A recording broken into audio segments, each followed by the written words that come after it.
My name is Michael Hugh, and I'm a 2015 inductee into the Windsor High School Hall of Fame. I graduated in 1979, and Coach Barry Chasen is a member of the Hall of Fame committee, and they asked me if I would MC the event. So I'm very happy to be back here, back in Windsor, and really excited to be hosting the event.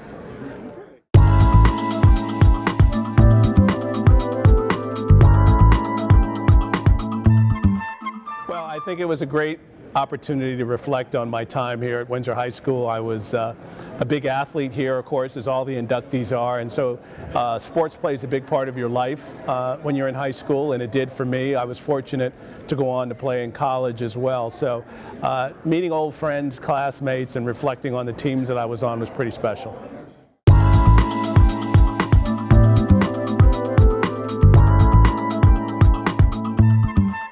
I graduated from Windsor High School and I went on to Cornell University, where I played football and baseball, and then went on to Michigan Law School. And after that, I had a 30-year career in the National Football League as a general manager and team president and commissioner of the United Football League. And most recently, I just authored my first book, which is called Behind the Line of Scrimmage.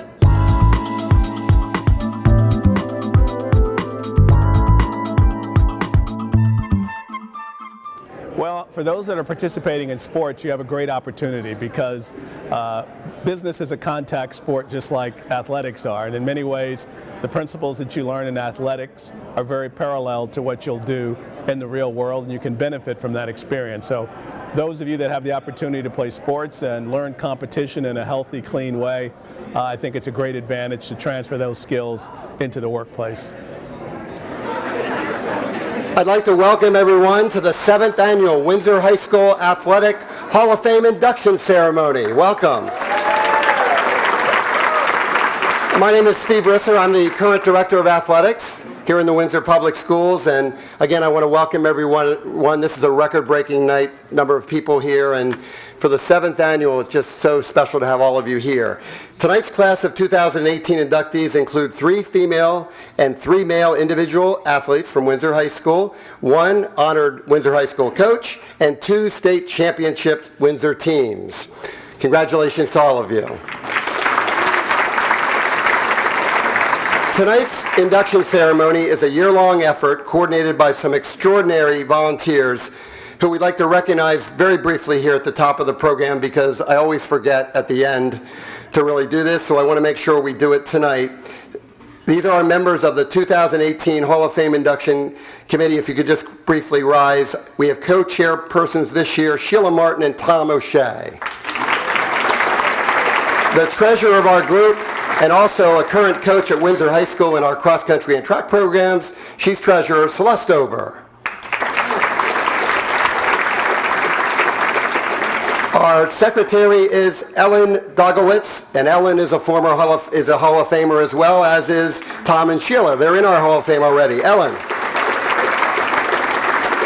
Our committee members are Hall of Fame inductee Barry Chasen. Barry. John Falana, also a Hall of Fame inductee. John in the back there in the room. And we have also with us a committee member, and he's a member of the 1973 football championship team on our committee, Greg Wentworth. Greg.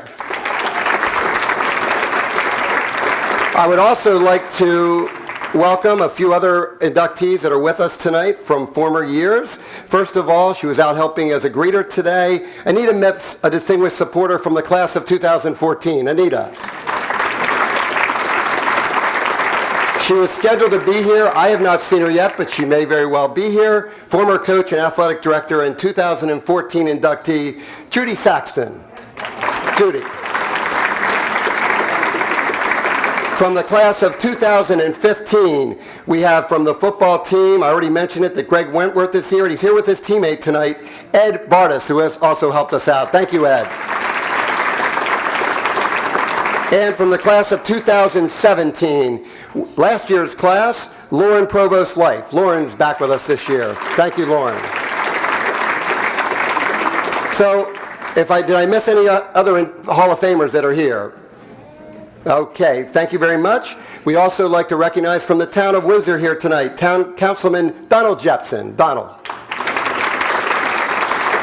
And also, faculty member from Windsor High School, extraordinary teacher, social studies teacher, Chris Todd. Chris, and former coach. Chris was our boys swimming coach here, formerly here at Windsor High School. Thank you, Chris, for being here representing the faculty. And now at this time, it's my pleasure to introduce another Hall of Famer from the class of 2015, who has so graciously agreed to be with us this evening and grace us with his company, and to introduce him as the Master of Ceremonies. For the first time, we're thrilled to have a member of our Athletic Hall of Fame to be our Master of Ceremonies for the first time in 7 years. Tonight's MC is a Windsor High School alumni from the class of 1979. As a Windsor High School senior third baseman on the 1979 state championship baseball team, he won a state championship as an all-conference player, and he was that team finished, as Coach Jason reminds me, that team was ranked number 3 in the nation. He also played football and tennis and basketball here at Windsor High School. He actually played 4 sports. After finishing his career here at Windsor High School, he went on to attend Cornell University, where he played football and basketball. And after his period at Cornell, he went on to the Michigan Law School. After that, he went on to be a pro football executive with the NFL, and he was actually the commissioner of the UFL, the United Football League. He was a guru when it came to his GM days with the Detroit Lions and the Jacksonville Jaguars, when he was considered a salary cap guru. Ladies and gentlemen, from the Windsor High School Hall of Fame class of 2015, ladies and gentlemen, we're welcoming back Mr. Michael Hugh.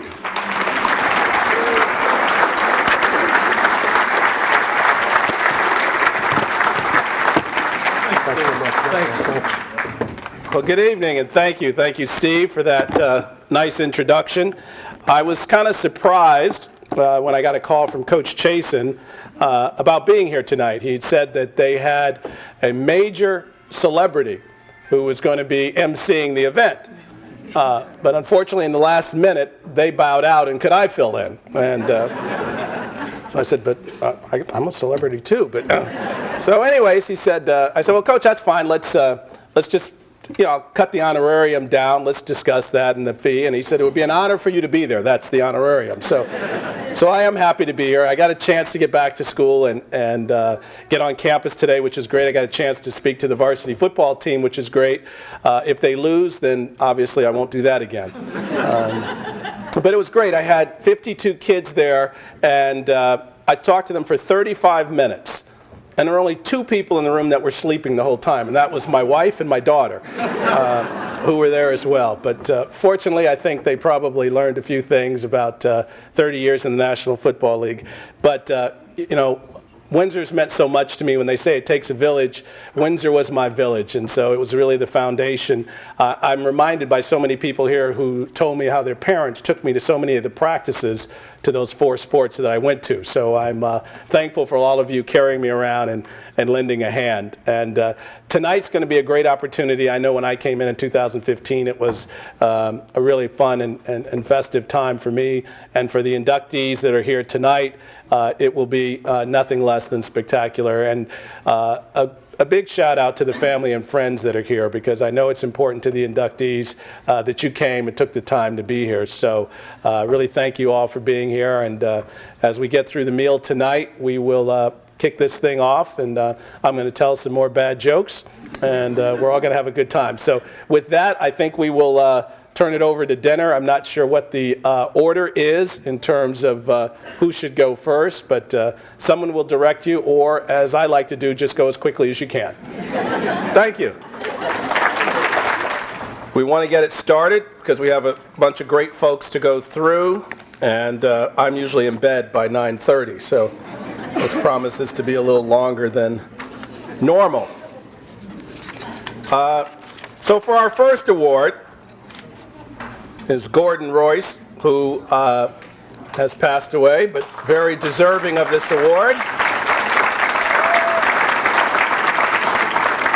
In 1953, graduate of Windsor High School, a very successful athlete, and we're fortunate that his widow is here tonight with us, Abigail Royce, and his daughter Kathy who will both come up and introduce them.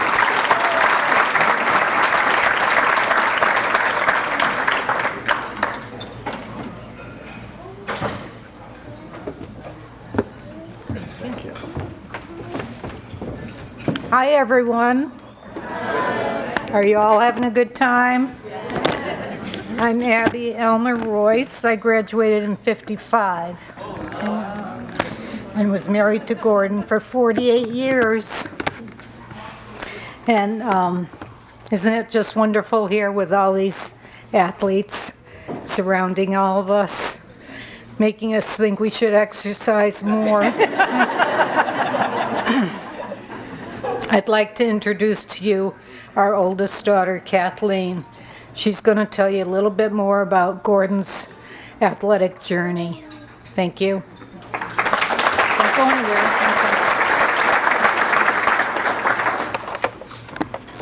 Good evening, sports fanatics. Before I tell you a little bit about how my dad came to be nominated for the induction into the Windsor High School Hall of Fame, I'd like to pay tribute to my mom, because together they were quite a team. They were both born and raised in Windsor, became high school sweethearts, and shared a love of sports. She was his #1 cheerleader and instrumental in assisting him to play softball until the last few months of his life. So although she once referred to herself as a sports widow, it was clear that she supported his love of playing, watching, and coaching sports because she knew how much it meant to him. Thank you for your inspiring example of the teamwork it takes to have a good marriage. And I have a special corsage for you. She wondered why she didn't have one. No, I didn't. And I told them at the door, don't give it to her. I have one. Oh, it's pretty. Thank you, Kate. You have to do it now. Yes, I have to do it now.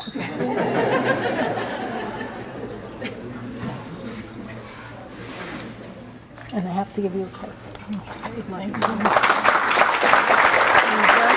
No, I'm not done.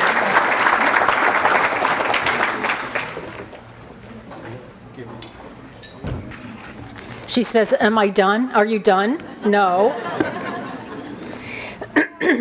My dad's involvement in sports started at an early age.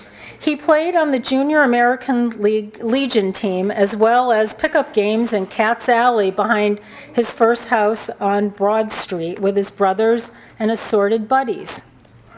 While at Windsor High School, he played on the soccer, basketball, and baseball teams, earning a total of 11 letters.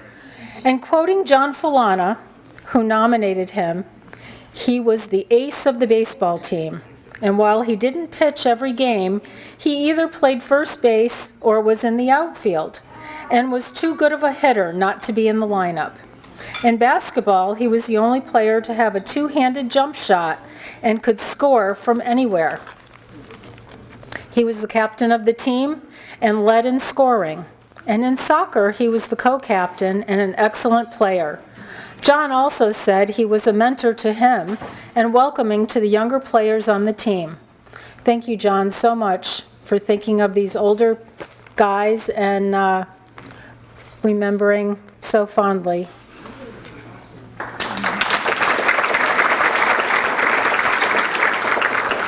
According to a letter from Samuel Crockett, the principal during the basketball season of 1950-51, he noticed that my dad exhibited good sportsmanship at all times, gave his best until the final whistle in each game, and played as a team. He said, when a team can exhibit the above characteristics during a losing season, I feel that he and the members of the team deserve special commendation. After high school, he attended New Britain State College, but was happy to sign a contract with the Brooklyn Dodgers and in the Appalachian League for 2 years as a pitcher. He was drafted into the U.S. Navy, where he was a member of the Special Services and played on their baseball team to entertain the troops during a peacetime Mediterranean tour. After his stint in the military, he returned to Windsor, married his high school sweetheart, raised 4 daughters, and joined as many teams as he could. Throughout the years, he participated in Pratt & Whitney and Recreation Department, Town Rec Department, and church teams such as basketball, bowling, golfing, fishing. And after transferring to West Palm Beach, Florida with Pratt, he was able to play softball year-round and also found time to coach his youngest daughter's AAU softball team to championship games. My dad was able to retire early, and he worked his retirement like a job, playing senior softball and traveling all around the U.S. with my mom for tournaments. He thrived on the competition that sports provided, even if it was just against us kids, and a game of volleyball in the pool, a race around the block after Thanksgiving dinner, horseshoes and hunting with his large extended family from Vermont, or playing horse on the basketball hoop he hung on a palm tree in the dirt lot behind our house. He was always up for a game. But more important than the competitive element of sports, he loved the sense of family, working toward a common goal, and just plain having fun with the people he loved while trying to win. He would be so very humbled to be inducted into the Windsor High School Hall of Fame. And on behalf of my family and myself, we're proud to accept your recognition of his all-around athleticism, sportsmanship, and passion for the sports. Thank you.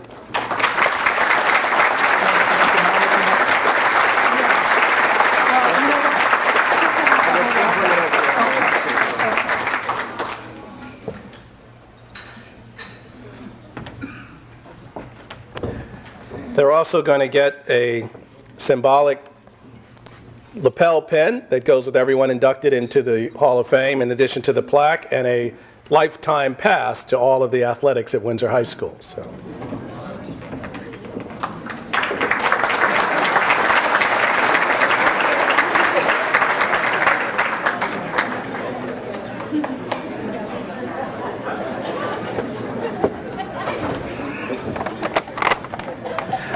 My wife did not get me a special corsage. Something to remember next time I'm hosting one of these events. 11 varsity letters. That's pretty impressive. Our next inductee is Pete Kelly, and he will be inducted by his son, Sean Kelly. Sean, would you like to come up?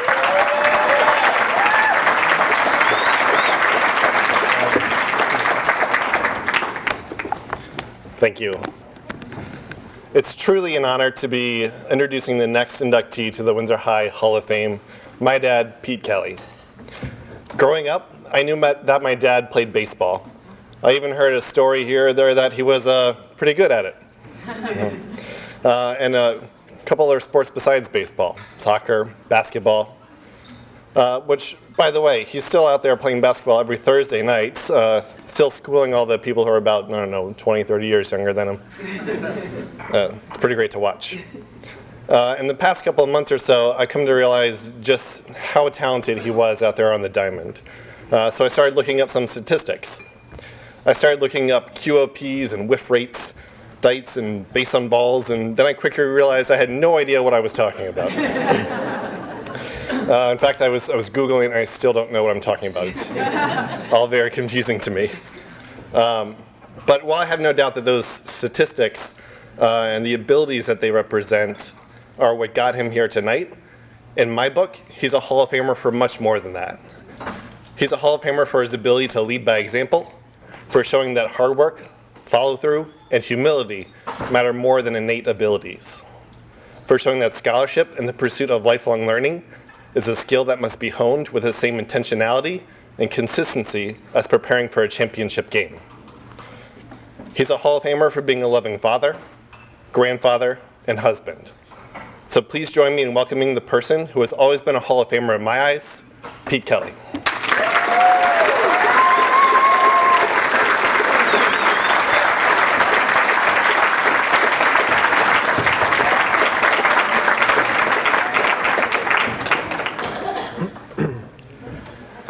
Wow, thanks, Sean. I don't know where to start.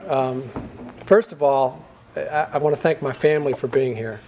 That was a bigger surprise almost than the phone call from Coach and Sheila. I've got 2 tables here of folks that are my family, my local family, and I had no idea all of them were coming. So I think I owe that surprise to my wife, Linda. Thanks, babe. Yeah, Sean, I kind of put him on the spot. I have 6 children, 2 by marriage. And when he was chosen to be the one to introduce me, maybe people thought that was because he was the favorite. if they knew, but if people knew how I hate being in front of a crowd, they might rethink that. They might think that I dislike you, right? So, in any event, when I got a call from Coach and Sheila, got emails and calls, I didn't respond right away, and they know that. And maybe it's because I was a little bit surprised. I've been away for a long time. I've been away for 42 years. After I graduated in '76, I went away to school. I worked for my degree in the summers, and only came back once in a while. So I didn't have any idea what a great program Windsor had developed. Didn't realize how many great and good things the folks on the Hall of Fame committee had been doing through the years, creating events like this to support all the athletics at Windsor. And so I didn't know that, so I was surprised. I was definitely humbled. And certainly after listening to the first inductee, forget about it. That's tremendous. And what I've done pales in comparison to that. But I also was scared, and that gets back to why Sean may not be the favorite. The kids call it scared. I've never been afraid to pitch in front of a big crowd. I'll play baseball in front of thousands of people, but public speaking, that's a whole new ballgame. I'm sorry. So I tried like crazy to get my good buddy Al Pepin, who played with me in '76, to pinch talk for me because he always pinch ran. He was the fastest guy on the team. And I don't know, he's willing to do it, but I don't think the committee's going to let that happen. I solicited input from my cousin, Jimmy, who had some experience. He's a Rockville Athletic Hall of Famer. And he told me, he said, Pete, you tend to repeat yourself when you get nervous, so don't do that. He told me, Pete, you repeat yourself when you get nervous, don't do that. So thanks, Jimmy, I appreciate it. Okay, so to help me out, I know we're doing this in reverse age order, so I'm second, but I use technology once in a while, so bear with me. And I've asked my 20 family members to text me, and so I'm going to be looking at this, and as they text, I'm going to talk. So let's see.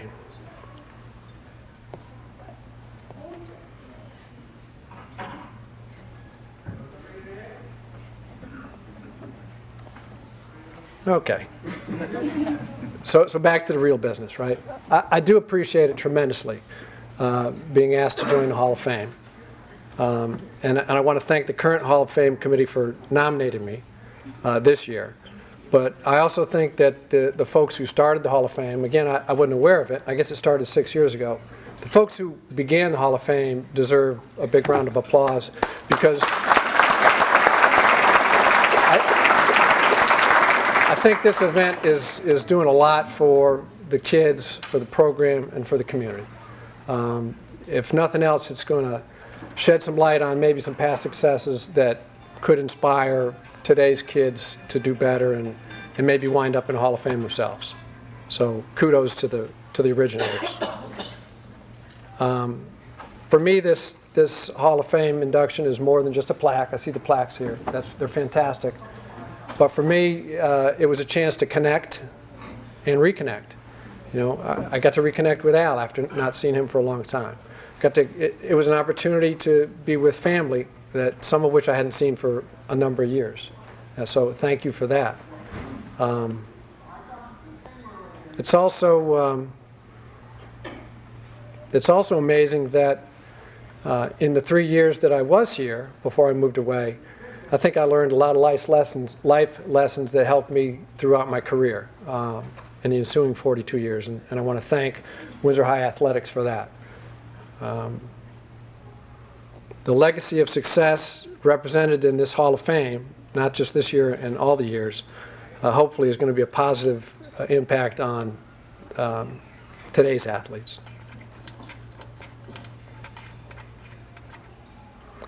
So I've had inspiration myself along the way, and I won't be too lengthy. I think I've already talked longer than I should, but let's start with the very beginning. Want to thank my dad and my big brother, who, when I was real little, we'd play catch across the street down in the Deerfield neighborhood, and they were both way bigger than me. I don't know if you knew my dad, some of you did, but he's about 6'5", and they'd throw the ball hard at me.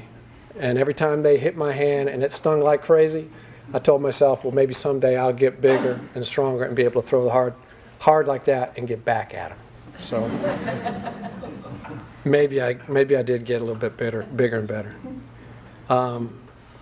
When I was a preteen, the big thing was other high school athletes. So I looked up to the other high school athletes in my neighborhood. There were a number of them. And my older sister, I won't tell you which one she is, I'd go to the games and tag along in her sort of high school era. And I saw those athletes, great athletes at Windsor High, and I wanted to be like them. Didn't know if I could, but I wanted to be like them. And I mentioned my cousin Jimmy. So there were some epic battles between Rockville and Windsor back in the day, huh? Louis Allen, that's a name that people know, right, from Windsor. Well, that was the same era that Jimmy played. And there was a time or so that Rockville came out on top. But I got to say, Jimmy, about 5 years after that, I took down Rockville in the championship game in baseball, and you know that. So got back at him. So, and I definitely don't want to forget all my contemporaries in those years, 74, 75, and 76. Greatest bunch of ball players that I've been associated with, made my job easy as a pitcher. Al was one of them. I can go through the long list, name a whole bunch of them. You'd recognize a lot of the names from the JV team that Coach Chasen coached. He had a bunch of wild ones there, right? And he taught us a lot. So he told us we were good, and that was, you hear it from your family, but you don't often hear it from coaches all the time. Maybe they'll beat on you a little bit, but Coach always encouraged us, told us we were good. The thing that he always told us was dare to be great. I always remember that, Coach. Every pep talk that he gave us, he said, dare to be great. It's like a mantra. So that stuck here. And I appreciate that, Coach. Let's see. So the JV team in '74, we probably, another thing I remember, Coach said, look, I'm gonna demand your respect. That was the first time we practiced with him. I'm gonna demand your respect, and someday I hope to command it. Well, about 10 wins later, with his help, he commanded our respect, and maybe we commanded a little bit from you too. So thanks, Coach, again. In the 1975 team, we were juniors. Pep and I were juniors, and we combined with a really good senior class, and that was Coach Stevenson's swan season. This is last season. We got him a win for the CVC championship. The following year was Coach Chasen's first year, and I think he was a little nervous because they'd graduated 7 all-conference players. He didn't know how we do. Well, we got him his first CVC championship, isn't that right? I think so. Maybe the start of an era that has blossomed into what we see today. So,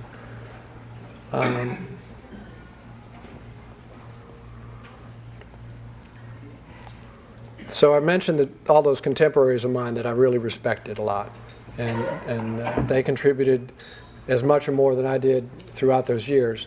I have lost touch with them, but I'm really confident that they're all doing well.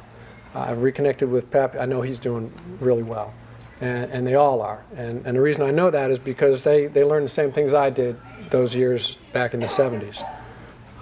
things that I'll carry with me forever. So I learned from my contemporaries, I learned from the guys that were a few years older than me, and my family.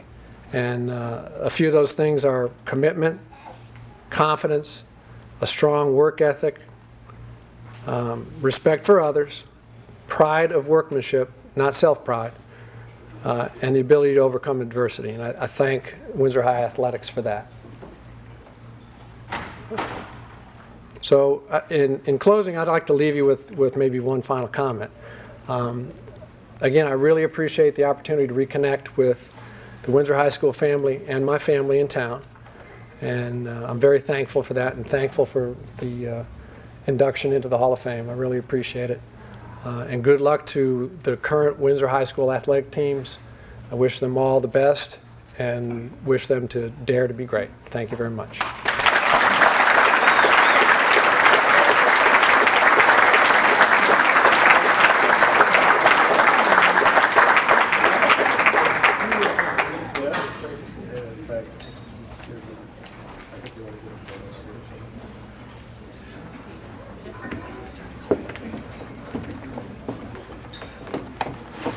Well, that was great. Well, you can tell they're a technology family. The son came up with an iPad, and the dad had a iPhone, and I'm still got everything on cards, so can't teach us any new tricks, I guess. The good news is I think Pete overcame his fear of speaking, though. He managed to get through that. And we should do.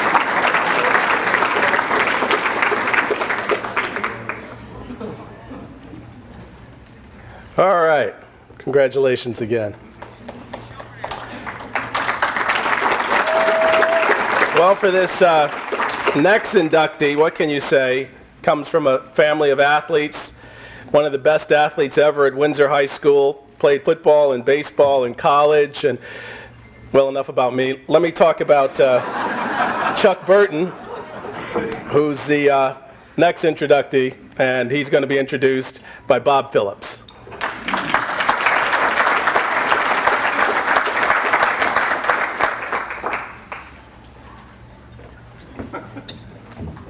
Thanks, Michael. Thanks, buddy.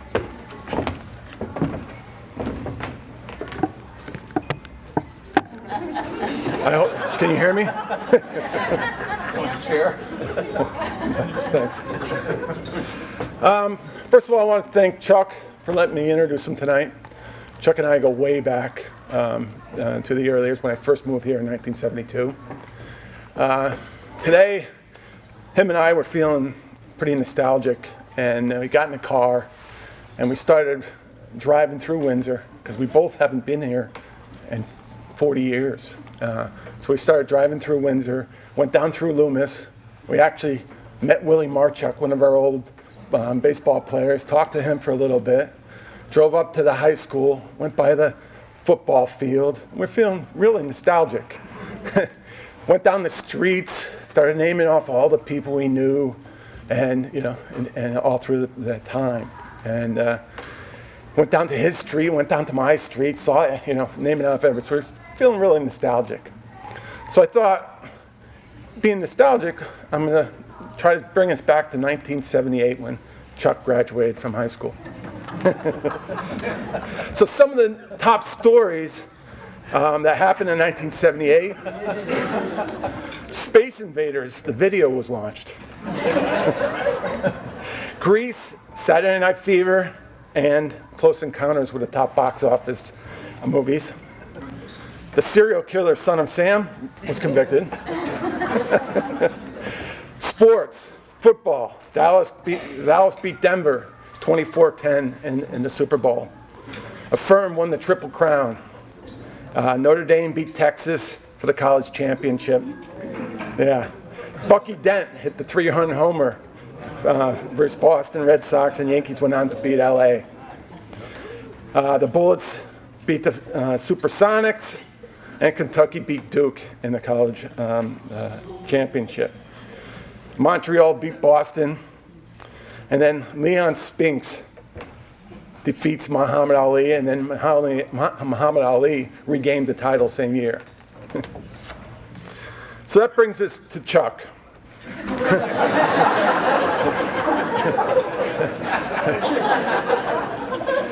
I would consider Chuck Burton one of the best all-around athletes of the class.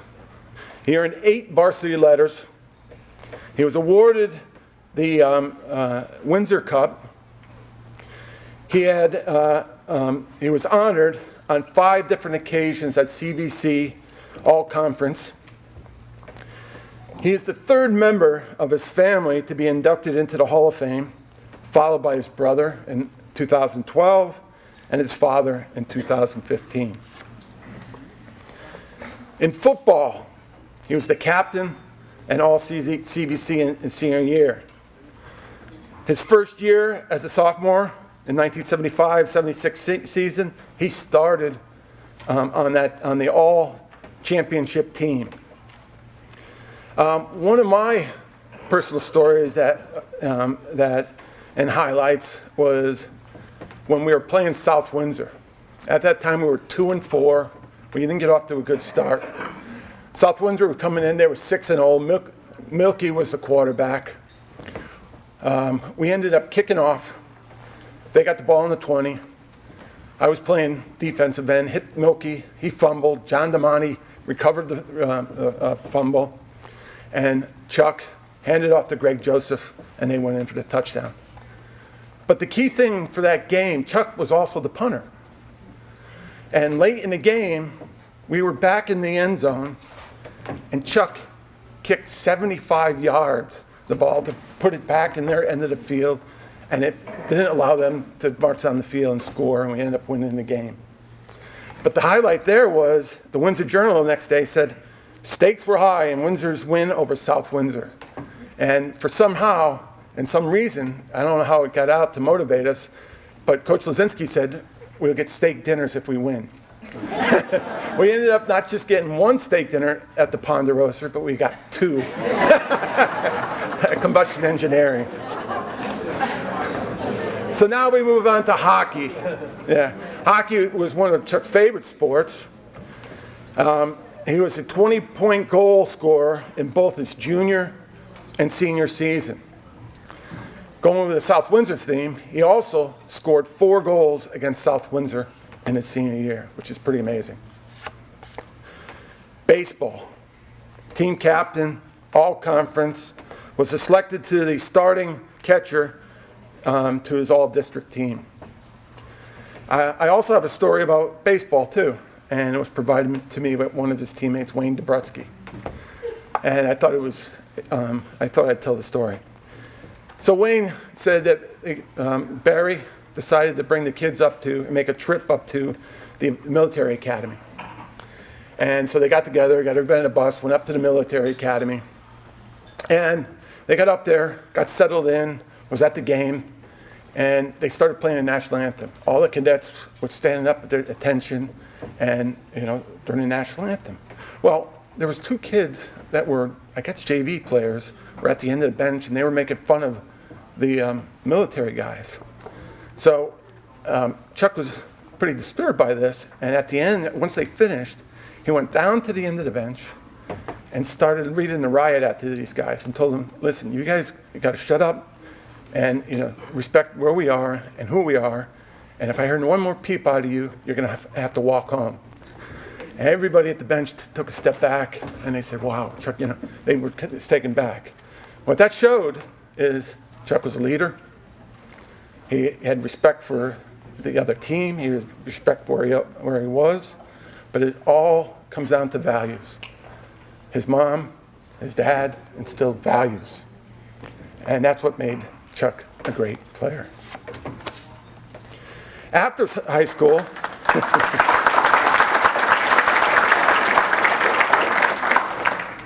school, he attended Westfield State University, where he played both football and baseball, and continues to play hockey for several teams in his hometown. Currently, Chuck lives up in Saratoga, where I visited a number of times, and his family has welcomed us in. We go up for the Travers Steaks. I actually brought my son up there. And he lives with his lovely wife, Laura, his daughter, Ariana, and Connor, who can't make it today. And and I have to mention his dog Ace. My son said, you got to mention that dog Ace. He's mean, but I love him. So anybody who knows Chuck and his dog, they know about his dog. So let's get a nice long round of applause for Chuck Burt.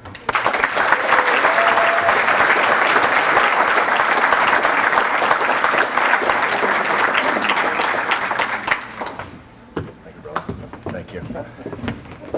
Thank you. That was very nice. I got my cards here. I'm not up to date. I'm with you. I was told a long time ago that if you go through life and at the end of it you come out with one or two good friends, consider yourself lucky. Well, the guy that just introduced me, he's one of those two that I have. He has been a good friend, and I can rely on him for anything. And having a friend that big has come in handy over the years. I'd like to begin by congratulating all the other nominees. And young Mr. Kelly, I would say this to you. I had the opportunity to watch your father pitch, not only in high school, but in college. He wasn't good. He was phenomenal. He was poetry in motion.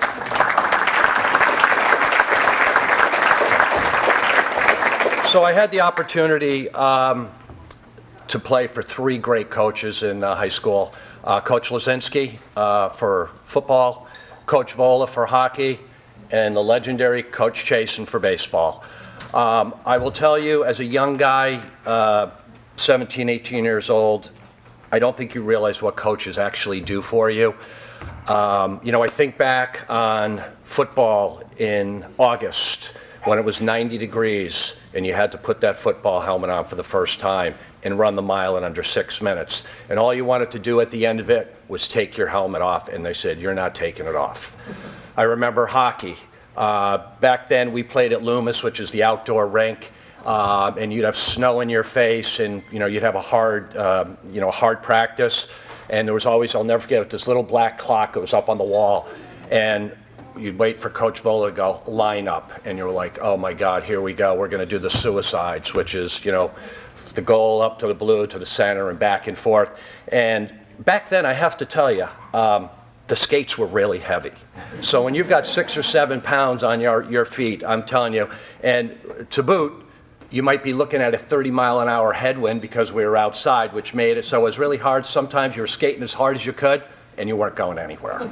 So the suicides were tough. And then with Coach Chasen, I still wake up in a cold sweat thinking about all those stairs that you made us run in preseason. But I look back on all that and never realized at that point in time what it was doing for me. I had to become a dad myself to realize the impact that coaches actually have on you. I'm going to use my son as a perfect example. My son came to me in 9th grade, and he said to me right before 9th grade, and he said, Dad, I want to play football. And I was like, oh, okay. I played Pee Wee football, came up and learned the game through Pee Wee like we do. He had never, ever played football. And at that point in time, he was probably he was as wide as he was tall. And I said, okay, I have to tell you, I brought him and I dropped him off the first day. I will let you know that, and this is something as a parent you never want to see, his hands were shaking so violently because he was so scared. And all I wanted to do was jump in his body and say, don't worry about it, buddy. I'm going to take care of it for you. Obviously, that didn't happen. Away he goes. At the end of his first year, the coaches all came to us, and they said the general consensus was he wasn't going to make it 3 days. But because of the coaching, he made it all the way through his freshman year. And he learned the game, and he got better. His sophomore year, he got a little bit better. Once again, it was all through the tenacity of the coaches training him and teaching him. And then a miraculous thing happened going into his junior year. He went from about 5'6" to 6'1". Everything that was out here went this way. I will tell you, it gave him a huge confidence builder. But once again, the coaches were still working with him the whole time. His senior year, through the hard work of the coaches, and the coaches did it for him. He became incredibly confident with himself. If you walked in here today and you talked to him, you'd say that guy never could have a lack of confidence problem, but he did. And it was the coaches that brought out the confidence.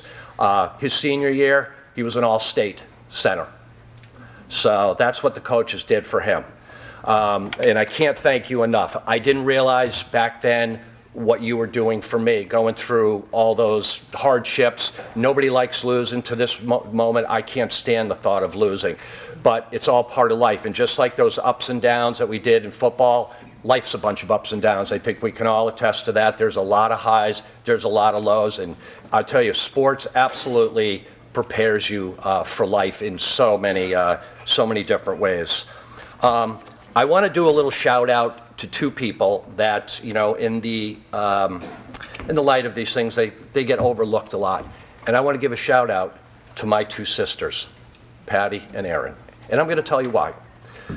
When you grow up in a household like we had, my brother and I were highly, highly competitive in everything. I mean, we threw baseballs at each other, chess pieces at each other, because we always wanted to win. Well, not everybody had that passion, and a lot of the times people weren't around, but I had two sisters. So during football, before football season, when nobody was around, she'd run pass plays for me, she'd play catch with me. When hockey season came, I don't know why she did it, but she played goalie for my brother and I. I don't know why, because I wouldn't want to get in front of my shot. And then for baseball, she would play catch. She'd pitch, she'd catch. She was a backstop, a front stop, a side stop for us. She did everything for my brother and I, and I thank you. I will tell you this, the only thing that my dad ever said to me, especially when they were playing goalie, is just don't hit him in the face. As you can see, she never got hit in the face. So I had the opportunity 3 years ago to stand up here and get the plaque for my dad, who was inducted into the Hall of Fame here. And I remember as a young guy saying to my dad, wouldn't it be cool, Dad, if you and I ever got to play on the same team? And he would say, son, he never called me Chuck, it was always son. He goes, I don't know how to ice skate, I never played baseball, and I'm certainly not going to let you tackle me. So I was like, but I said, wouldn't it be fun though? He goes, but yes, it would be fun. Well, Dad, you've been gone a long time. I have to say this to you. We're now playing on the same team. And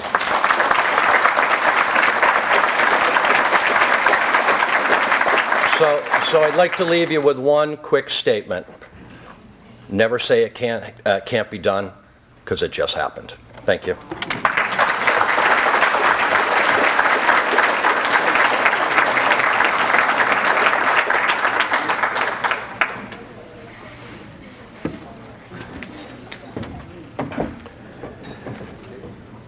So when I was in school, the Burton family was the name. That was the standard for athletics. I mean, they were everything. As he mentioned, his brother Jimmy. But his sister Patty was really, in my view, the best athlete in the family. I mean, he just described all the things that she did. And I remember one time, talk about getting respect for women, all the guys went skiing one time. And so we're all great athletes, and so we're going skiing. Patty's going to come with us. You know, okay, Patty's coming, all right. But we're doing these jumps, and we're doing all these tough guy stuff. So we're skiing, and finally we decided we want to go down the double black diamonds, which was a lot more challenging than what we thought we were capable of doing. So we're all at the top, peering down, looking at it, making sure no one pushed us. And suddenly, out of the blue, someone in the dust goes, and that's Patty. Skiing down, all the rest of us looked up waiting for us to go. So if you want to know what kind of athletes they had in their family, start with Patty. Our next inductee is Margaret Flynn Kahn, and she will be introduced by her sister, Susan Flynn. Please join us.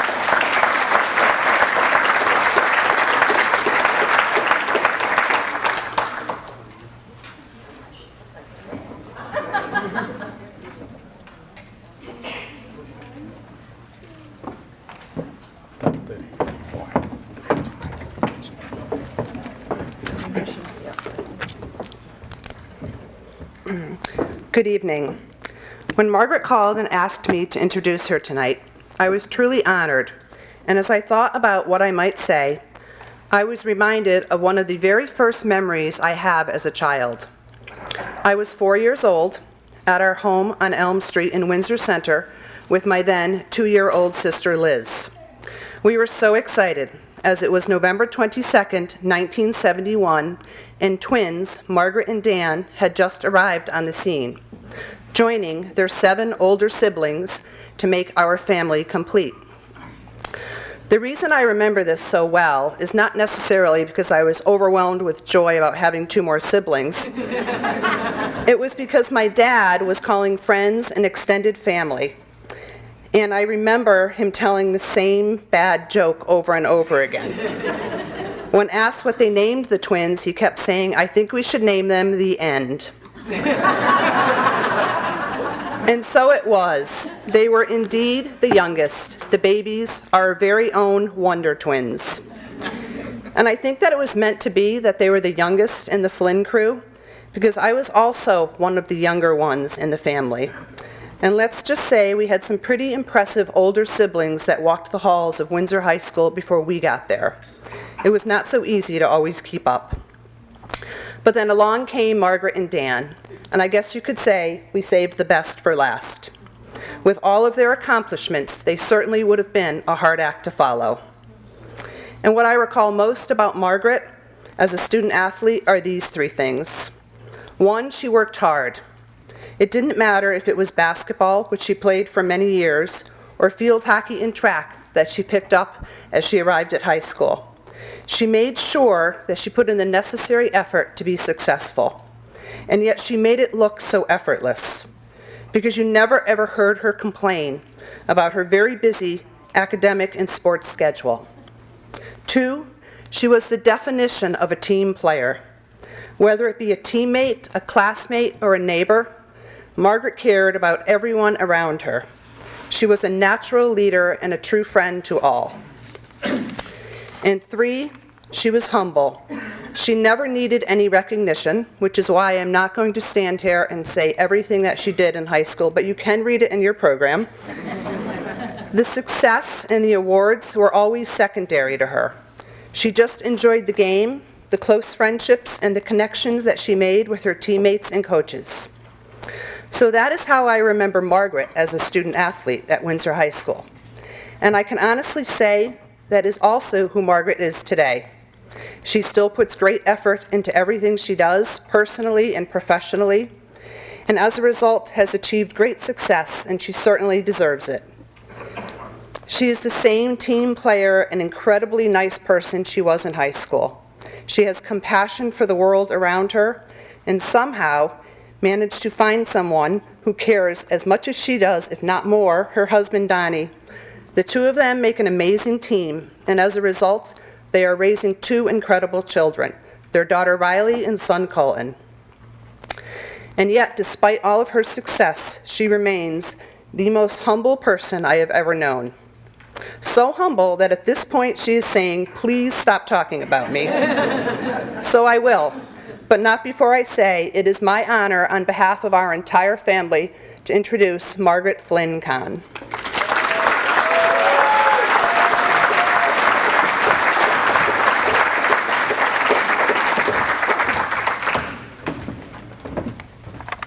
Hi, and thank you. Thank you to the committee. Thanks to Sue for that great introduction. I appreciate all the work that goes into this in creating such a great tribute to Windsor athletics and Windsor athletes. And I also want to thank my family, my big family, many of whom are here, and I appreciate them taking the time. And you really know who loves you when they drive up 95 in Friday night rush hour traffic. So I appreciate that. So I was told I should talk a little bit about what Windsor High School athletics meant to me. And it was fun to think about because I'd never really thought about it. I always took it for granted that I played sports. It was a big part of my life in high school and beyond.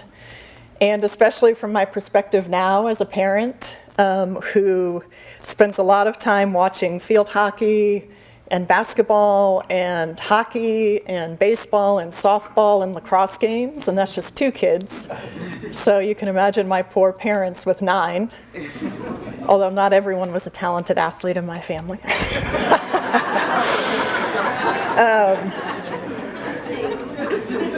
And so when I thought about it, I realized that Windsor High School athletics really gave me everything that I would hope my kids would get from sports or from anything that they love to do. And the first thing was, it was just really fun. I love to play. I love to be on teams. And you can see from my somewhat spotty athletic history at Windsor High that when it wasn't fun anymore, if I dreaded going to practice, then I didn't play anymore. So I played cross country I ran for 2 years, and then I switched to field hockey. I did track for 3 years, and then I decided to take senior year off. And I thought to myself, maybe I shouldn't highlight those things at the Hall of Fame. But I think in today's environment where sports can be so competitive and so much pressure, I think the idea that what you're going to spend a lot of your extra time doing should be something you enjoy is not such a bad idea. And luckily for me, basketball was something that I just loved. From the time that I played in the house league at St. Gabriel's with my dad as a coach, and Mr. Walsh, another great Windsor coach, up through high school, I just loved to play. I loved the game. And I had great teammates, I had great coaches, and just because I loved to play doesn't mean that I wasn't a competitive and didn't work hard. I had Coach Melcars, Coach Dom Betties, who pushed us to work hard and compete. And I know in my experience, and I tell my kids, I've always found it so much more fun to win than to lose. So we worked hard, we tried to win. We won some, we lost some, and we learned a lot in the process. The other thing that I got from athletics was really a chance to be acknowledged for something that I had a talent in, that I was good at. And I think we all want to feel special, and basketball did that for me. I remember when I used to play, some of my friends who would come to games had a nickname for me. I'll call them fans tonight. They would call me Fly Marg Flynn. And you would hear them in the stands if you made a basket, Fly Marg Flynn. And I liked that. That was kind of fun. And I've come a long way from Fly Marg Flynn. There's not that much fly left in Flynn today. But I think having this honor really did make me feel special. I appreciate it. I want to congratulate all the other inductees. I'm happy to see so many women basketball players. My dad said to me, "That's Shawnee Gray. She was really good. You were good, but she went to Virginia Tech." So where's Shawnee? My dad would like a picture with you by your thing. So thank you very much. I really appreciate the honor, and thanks for creating this great way of connecting to Windsor sports.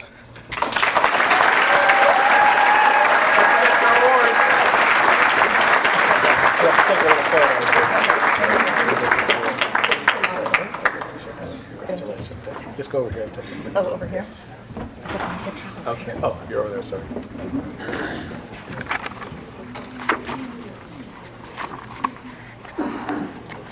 Don't worry, Shawnee, we're going to get to you.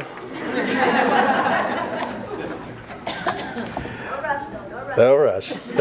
Our next inductee is Cindy Young Stango, and she's going to be introduced by her father, Larry Young.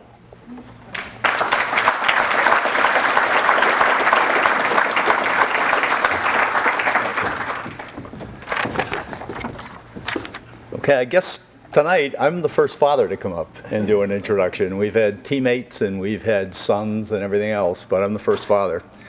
My observations and what I'm going to talk about is very similar to what we've already heard in terms of personalities and stuff, and not so much records.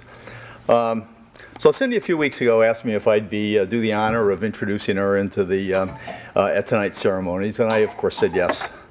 So thought a lot about what we were going to say. The first thing was go through all the accolades, all the teams she played on, et cetera, and that's all well and good. But I think what's more important is I'd like to talk about what Cindy brought to the game, what she learned from the game and the sports that she played. So started going back to the memory banks, and my first recollection of Cindy in sports was as a 6-year-old, I think, playing youth soccer. And I'm sure you've all seen youth soccer at 6 years old. It's like a herd of ants following a crumb of bread around the field. And that's the way it started. And probably about halfway through her first year of doing that, I noticed that Cindy was out there saying, "You're supposed to be over there. You're supposed to be over there." She had already started grasping this team concept thing. She had already started to grasp the idea and taken on the role of leadership in that team. And that was at 6. So we move on into the probably 8 or 9-year-old bracket, and we've already heard this name before, Bill Walsh. Bill Walsh came up to us and said, "Do you think Cindy'd be willing to play basketball for the CYO basketball team?" And Cindy, as usual, said, "Sure, I want to do that too." So off we go to basketball. And although she wasn't on the team, Margaret Flynn used to come and join that team for practice. I think Margaret was about 4 years older than Cindy. And it just struck me that Cindy was probably half the size of the kids she played against, half the experience, half the age, and yet she persevered. And she never showed any fear. She was always in there and fought to the very end on every game, and just showed a tremendous amount of determination. As time went on, sports became a little bit overlapping with things like ballet, and I'm not sure, brownies, and et cetera. So it became quite a challenge now to fit all this in the schedule. And we were changing from tutus to soccer clothes in the car as we drove from one end of Windsor to the other. Later on, probably at the age, I think, of 11, and her coach happens to be here, or AAU coach happens to be here tonight. She went on to play some AAU basketball, and she played on 4 different teams between the ages of 11 and 15. And again, showed a tremendous amount of determination playing against some of the best basketball players in the state and from around the country. So now we get up to high school and we add another sport. We now add lacrosse to the mix. And so we're playing 3 sports, and you can look at the bio that's in there. Like so many of the athletes that have been acknowledged today, Cindy had a pile of letters. I think she had 10 letters, and she had 4 captaincies during her 4 years at Windsor High. Finally, she moved on to college, Franklin Pierce, and as a scholarship player. She went in, obviously, she's a young freshman. She took over, I don't know, somewhere 3rd or 4th game of the freshman season. She took over the starting, they called her a shooting guard. She never really was much of a shooting guard, but she took over that role and held that role for all 4 years at Franklin Pierce. So as I look back at her career, going from age 6 through age 22, whatever it was, that's 16 years, I kind of summed it down into 4 words, and they have nothing to do with awards. They are teamwork, leadership, effort, and courage. And I think those are things that Cindy learned from sports, and I think she's obviously she's carrying them through into her home life and her family life, and how she's bringing her 2 kids up. So there's one last thing I'd like to say before I turn this over to Cindy. And Cindy, you've probably heard this 1,000 times before, but I'm going to say it one last time tonight. Nice game.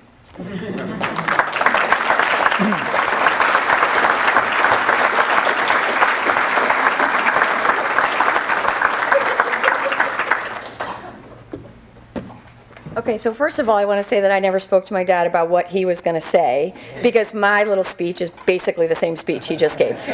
So I apologize from the bottom of my heart, and I want to say thanks, Dad, for like really talking me up on the shooting guard position. That's real nice. Who does that? Oh my gosh. Anyway, thank you to everybody for being here tonight. I'm going to keep it real short, because I know my two kids anyway are basically falling asleep, and they don't want to hear me talk. I am so honored to the committee for nominating me, and I'm so honored to be a part of this amazing group. There's no words for that, so I'll just keep going on. But, you know, when I was told that I had to do a speech, my first thing was, what am I going to tell everybody?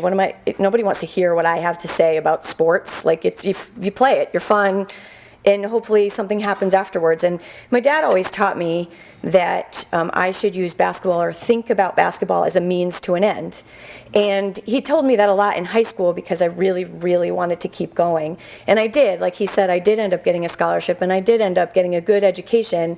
And I had the means to an end. But the more I thought about it, the more I kind of came up with maybe other things that I really did learn, similar to what my dad was talking about, that sports teaches us. It's not just about playing a game.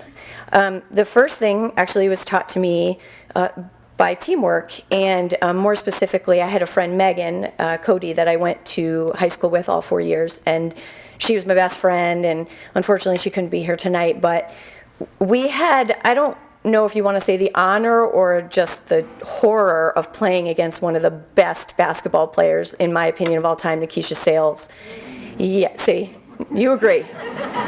Okay, so not only did we have to play against her when she played at Bloomfield and we played at Windsor High, but luckily I was her backup on the AAU team, so I didn't see much playing time. So, but I'm not upset. I learned a lot. I always had to play defense against her. I became very good at defense. But alone, I could never have stopped her. But when we played Bloomfield when I was in high school, Megan and I played a triangle and two. The basketball players will know what that is. And don't quote me, Mr. Chasen probably knows the stats, but I think that we held her to one of, if not the lowest scoring games of her high school career. And it taught me in that one game, no matter how strong I am stronger when I have my family, my friends, my teammates, my coworkers with me by my side fighting the same fight. And Megan taught me that. Right. And I'm learning that through life you do need those people by your side. And so if Megan was here, I'd give her a big shout out for that. Coach Vola, who coached hockey, which I just learned. I didn't know that, but he also he coached my soccer team all 4 years. At the time, I didn't realize it was going to be a life lesson. I just really didn't like him for doing this. Yes. So Coach Charlie Vola thought it was a really good idea to put a bunch of high school girls in the middle of the soccer field, and he would take a ball and punt it as hard as he possibly could into the air, and we were not allowed to end practice until we headed that ball. And I think that was my biggest fear in life at the time, because I hated heading the ball in soccer. Mainly because every time I tried to do it, I got it in the nose. There's a lot of blood, it happened a lot. But Coach Vola would not let me get off the field until I did it. So the other thing that Coach Vola taught me, which is amazing, and I try to teach it to my children and I use it all the time, is that it was scary. I was petrified. Sometimes you come away bloody. You usually come away hurt. But all of that goes away. And the thing right after that is this amazing sense of accomplishment and pride in yourself and what you're willing to do and what you're capable of. And you take whatever knowledge you have with you from that point forward. And so even though I can't say I didn't curse under my breath when I was leaving the field, I now, if I saw Coach Vola, would give him a big hug and thank him for showing me that I could do what I was scared to do. The last coach, which actually wasn't a Windsor High coach, he was my college coach, David Chadbourne. Again, one of those, like, I'm cursing under my breath, but he made us come to a practice very early. It was like a 6 a.m. practice. We had gotten in trouble. And in essence, we basically ran wind sprints the entire practice. And at the time, I was a senior, And I also happened to be one of the faster kids on the team, and so I would win most wind sprints that we did. It was my goal. I tell my son all the time, like, you can just make yourself be the first one crossing the line. That's all effort, that's all energy, and so that was my goal. Well, this practice was like an hour long, and I was dying. I mean, my legs were just not moving anymore. He stops the whole practice, and he looks right at me in the face, and he just said, "Are you doing everything you can to be a better player? Are you trying as hard as you can try?" And in my head, I was telling myself, like, lie to him. Like, yes, say yes, lie, through your teeth, lie. But I remember, I remember clenching my fist, and I just said, no, I'm not. And we had to run more, and at the end, he came up to me and he said, "I'm proud of you for what you just did." And at the time, I was like, what? I just made my team run extra. Like, why are you proud of me? And I realized it's because I took responsibility for my own actions. And I have done that each and every day since that day. I never do not take responsibility for what I do. It might mean I apologize a million times, but I take responsibility. And so when everybody thinks about sports, it's great and it's fun, but there's so much more that you can learn from it and that you take with you. Like, I feel really old now, and I still think of those coaches and what they've taught me. So just keep going, you know? So I want to just conclude a little bit by saying some special thank yous. I want to thank Coach Chasen, because I don't think he's obviously affected basically all of us here, but as a basketball player, and I bet Margaret can attest to this, is that when you look up and you see him behind the scoreboard, and he's like letting you in, and he's saying, like, keep going, you can do it.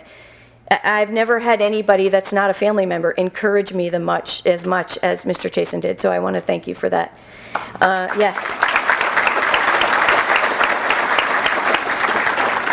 My family is here tonight, my mom and dad and my sister and my immediate family for right now. But I mean, my sister, I want to give a special shout out to her. I think, unfortunately, I don't remember who was saying it, but it's the whole sister thing where my parents were constantly shuttling me here, there, and everywhere, and my sister had to constantly listen to me talking about sports, and it was annoying. And I was really pesky, asking her boyfriend to give me rides to school, and I know that they didn't want to, but I was like, I'm so small. I'm a freshman. You need to protect me. But I do want to publicly apologize to my sister in front of everyone in this room. I did play lacrosse with Missy and Melissa, and I was center, and I by accident, I'll say, took the ball and threw it right into her nose right before prom and did break her nose. That's not the bad part. The bad part was the next day at school, the rumor was going around that we got in a fight at home, and I did not confirm nor deny that actually happened. I learned my lesson very quickly. My sister found me in the hallways, and we put an end to that immediately. So I want to apologize to Missy for that, but I love you very much. Thank you for always supporting me. My mom, you're a rock. I didn't appreciate it then, but now that I have children, I really, truly appreciate what you did for me and for Missy and Larry. It's hard to have a daughter always with their dad off doing everything, and you're holding down the fort elsewhere. You're truly an amazing mom, and you made me feel loved, and all of us loved, and I can never repay you for that. My in-laws are here today with my brother-in-law, Stephen. They've welcomed me into the family, and I love them so much. My husband, Tim, who is my best friend and my rock, and I'm so lucky to be your wife. Thank you for having me. And my two beautiful, beautiful babies who are not babies anymore, Andrew and Delia. No matter what I accomplish in life, you are what brings me the most joy. You are what makes me happiest, and I'm so glad that you're mine.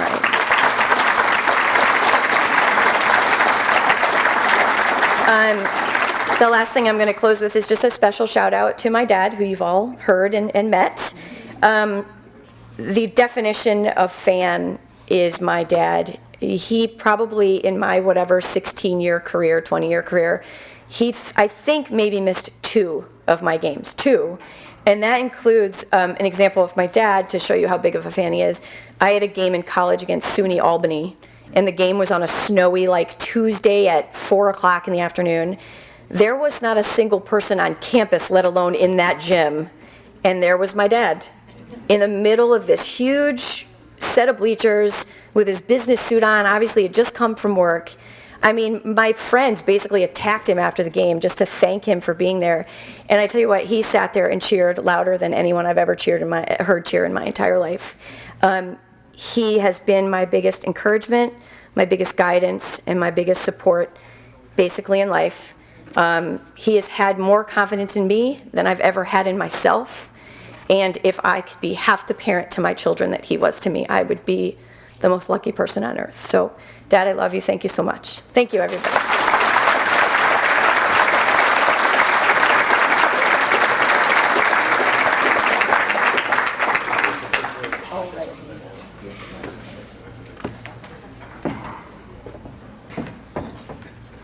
Boy, Cindy is this nice and petite person, and yet she's cursing under her breath and breaking people's noses. So you never know what lessons you learn from sports. But now, we're getting on to my girl, Shannon. We're going to have her up tonight. She's going to be introduced by, you know what, is anybody hot? I'm taking my jacket off. This is not going to, it's the last thing I will take off, but thankfully. But we're going to go without the jackets.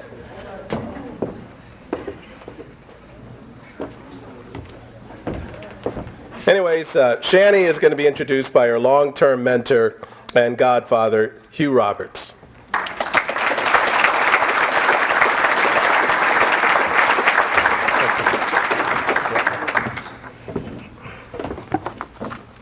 Good evening, everyone. Try to make this quick for you. I got the call that I would be introducing Shani, and I didn't realize the dubious honor that I would have tonight, just hearing the comments that's floating around so far.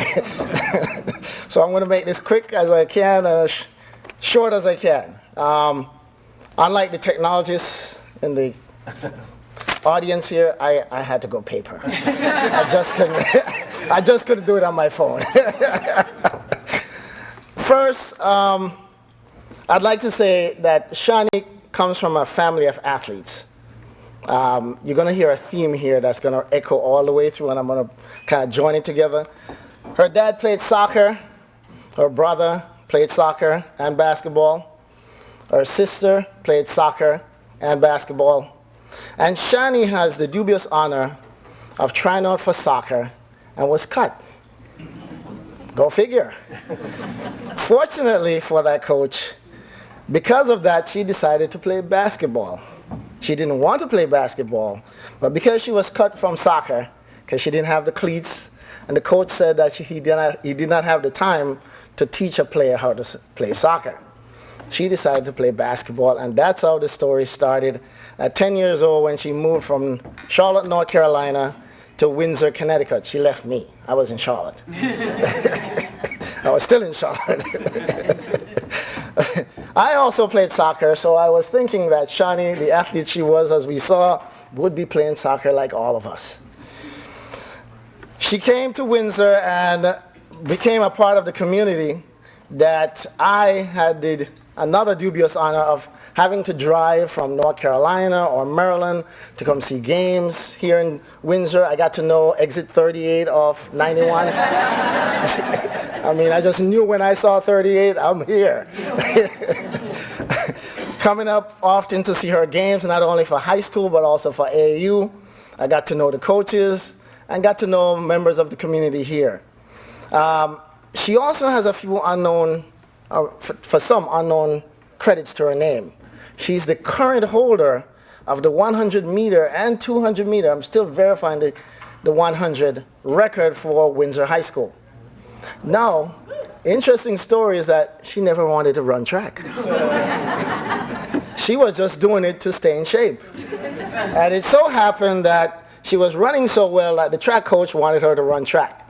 She got all the way to the state championship, and I was talking to her and I said, well, good luck, go out there, run your best. And she said, Hugh, I don't want to win. I have basketball. I don't want to go to nationals. It's like, come on, you're one of the best in the States. No, I don't want to win. So of course, you know what happened in the state championship. She lost. She did not want to go to run track, but she wanted to keep her focus on soccer. Basketball, sorry. You can see I love soccer. She continued in high school, and I can't begin to share with you because it's, you know, her humility is such that when I read, which I never saw before until tonight, what she sent in on her biography, was that she's so humble that she does not even put in there all the information on all the accolades she's received over the years. So I won't get into that. I'm going to allow her to share some of that because they're not all included here. But I know one of the things that I remember the most is traveling here and coming to see a game that I will never forget in my life. I've been to a lot of championships games. I've been to a lot of playoffs. I've seen games in Europe. I've seen games all over the world. But the Windsor High Trumbull playoff game is always in my mind. And these 5 young ladies are always etched in my mind. Now, I didn't remember all their names, but there's a few names I didn't forget. I remember Cece, Brittany, Janelle, Ashley, and Shani. And this was a game of a lifetime. If Coach Vic Vital was there, you would have heard the best announcement because they were going up and down the court, up and down. And Trumbull had 3 soccer players. Go figure. 3, there were triplets that played soccer. And they could run. And they were taking it to Windsor High. I got hot. I mean, I was coming from Maryland. I had my jacket. I was like, man, I'm getting hot. This is stressful. And Coach Vinny called a timeout and settled them down. And they got into the first half. I ran to the bathroom and ran back quickly because the first half went so fast, I figured halftime was going to be really quick. I didn't think I had enough time, so I made sure I got back to watch what was going to happen next. And what I saw was something that's etched in my mind. I remember this play. The ball came off the backboard. Shani got it on the rebound. She outlet to Cece. Cece took 1 step, passed it to Janelle. There was a guard trying to take a charge. Janelle spun. Took it around the back, dribbled, 2 dribble, and dished it. Next thing I know, I was like, wait a minute, that's Shani. Boom, the ball went in, layup, in the basket, press, immediate press. They stole the ball went up again. Next thing you know, it was another press. The ball went back to Cece, I think it went into Ashley, it was in the basket again. And I'm like, oh, wait a minute, there's so much action going on, I can't even keep up. They end up winning that game, and I can tell you, I came out of there, I think I lost about 5 pounds in sweat because I was just exhausted watching these girls go up and down the court playing their hearts out. The one thing I did learn just in my experience in playing game, but listening to Shani and listening to her friends and her teammates is that she has a philosophy where she plays the game to the end, until the last whistle. Because I got a call later on that they played, I want to say it was either Glastonbury or Manchester, where they were losing, and it came down to the last play of the game where somehow a layup, I think, went to Cece or Janelle, someone, and they laid it in. But I was always getting my updates. Even if I couldn't make it, I was getting the calls, play-by-play, texts. I was always getting the feedback. So I would like to introduce Shani, who is also a graduate of Virginia Tech in her sociology, and I was honored also to participate in her graduation. I'm very proud of her and her family and her accomplishment, her teammates, everyone honored here tonight. Congratulations, and God bless you.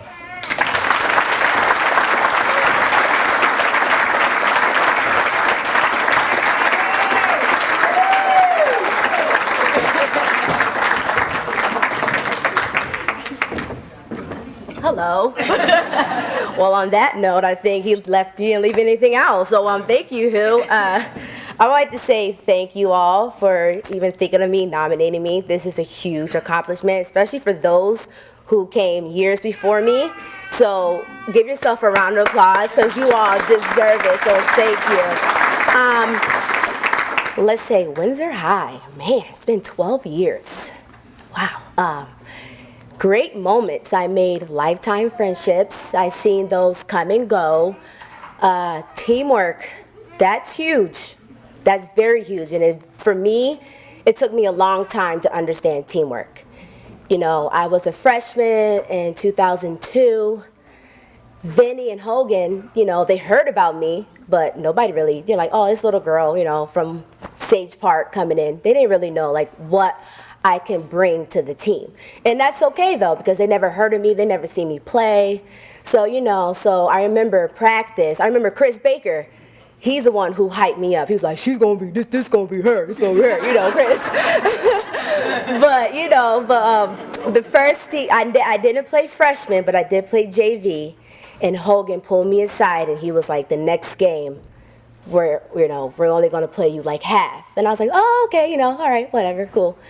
The next game, they pulled me by the first quarter.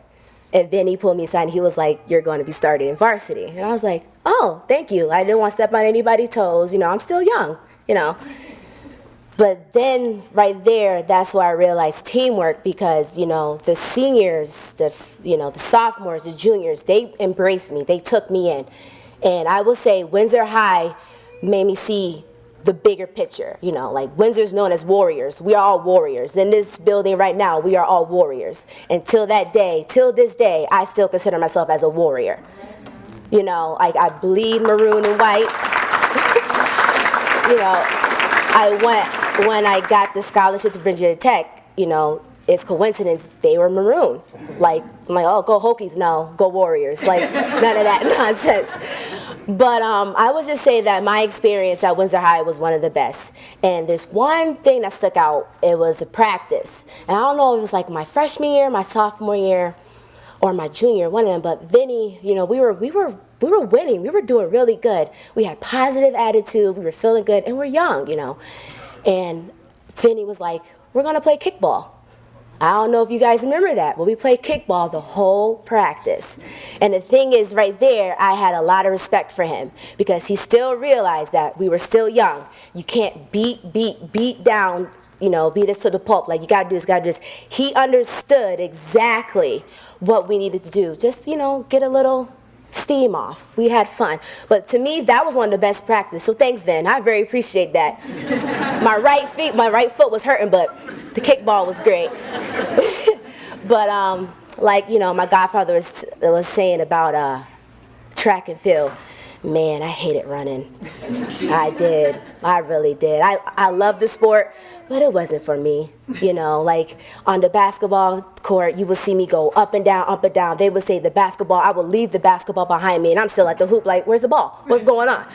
But I remember we were it wasn't States, I think it was that conference, and my AAU coach, Alan Walker, he came, and he was like, where's Shawnee? And my sister, she was like, you don't see her? He was like, no.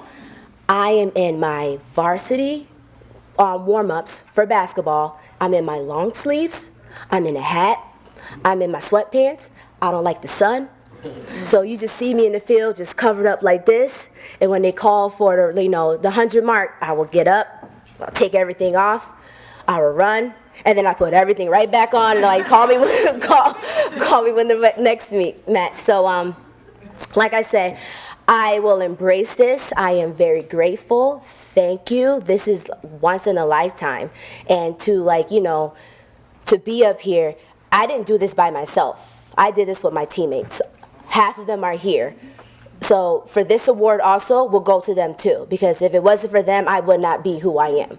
So I want to say thank you to Kelly, Janelle, the Plant Sisters, my girl Carlin, Brittany, and CC. So I would like to say thank you again, and congratulations to you all. Mama, we made it. All right, goodbye.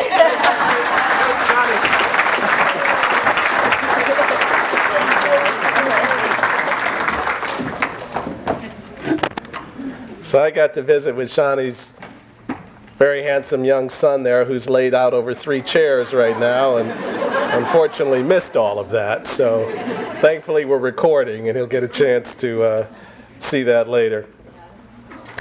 So now we want to recognize the golf team, and we have 3 members from that team that are going to come up today: Larry Arston, Bob Doolittle, and Larry Young. And Larry will speak on behalf of the team.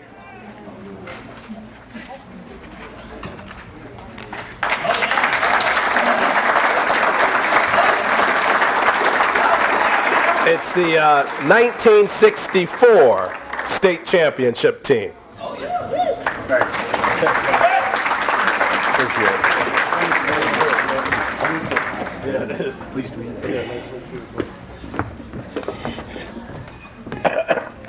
Well, good evening, everybody. Congratulations to all the inductees. Great job. So we had a team of 4 guys that we played from 62 to 64. Larry Young, myself, Larry Asson, Bobby Doolittle, and Johnny Myers. Johnny isn't here tonight. He couldn't make it. John Myers, his dad was the coach of the team. So during the time that we played those 3 great years, we were 29-1.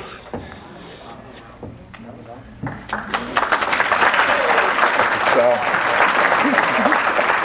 unfortunately, Bloomfield beat us in 1964, the year we won the tournament, so no big deal.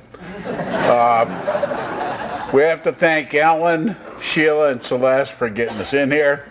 54 years. Long time. I hadn't seen him in 54 years and him in 52. So, but we reunited and had a good time. If you guys had hit it straighter, we'd see each other more. Nobody could keep up with this guy with his long game or Larry's short game, but we did have great coaching and you know, a lot of the talking tonight's been about the coaches. Well, we had John Myers Sr., who did a great job.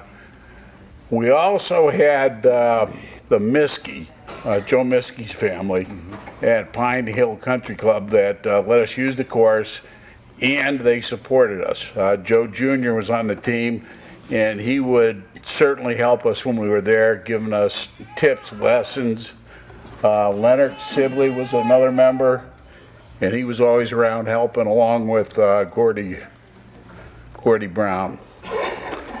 So we're pretty honored. I mean, 54 years, a long time.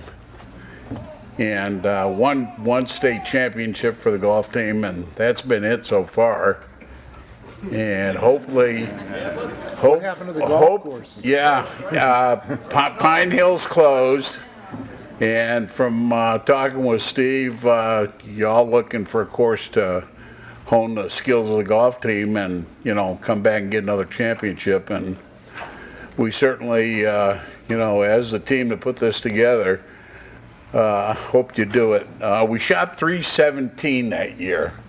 3 of us were in the 70s and 1 team member was in the 80s, but I think we won the tournament by 4 strokes. It was more than that. Was it? Okay, it was a lot more. We're kind of humble, and you know, we killed them. all of us being in our 70s, we kind of forget sometimes. But Larry, say a few words. I just wanted to ask, are the school colors still maroon and white? I tried with these pants, but close as I could get. And at our age, I would say something like, well, it's nice just to be nominated, but at this age, it's nice to win. Go Warriors. The only thing I'd like to add is back when we were playing, the Miskey family owned Pine Hill Golf Course, and not only did they help us, they gave the school system, anybody that tried out for the team could play golf all year long for free. And that made it, we had, the first year I played golf, we had 9 people try out for the team. And when they found about this, we had 38, 39 people. And whether they could play or not, they got to play for free, so they all got to be better. And they all had a place to go, and the Miskey family never charged a dime, and they did the same thing for Loomis as well. So I'd like to thank them as well. Thank you very much, and to the committee, we really appreciate this.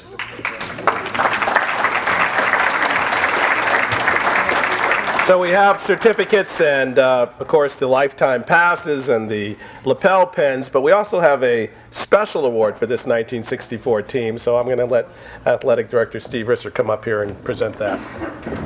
Thank you, Michael. What a scene, everybody, and a reunion here from 1964, the first ever state championship team. For those of you that have been to Windsor High School, in our red tile lobby, right outside the gym and across from the auditorium, we now have all the state championship plaques up there from every year of state championships. These guys were the first.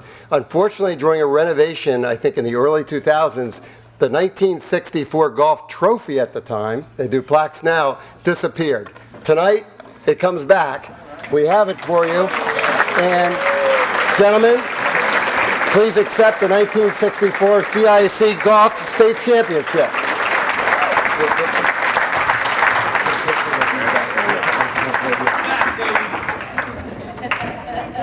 All right. Now you need to get in this. Thank you. Yeah, Sure. Now you can put that up in the hall. Absolutely. Okay. Congratulations, gentlemen. Thank you, Michael.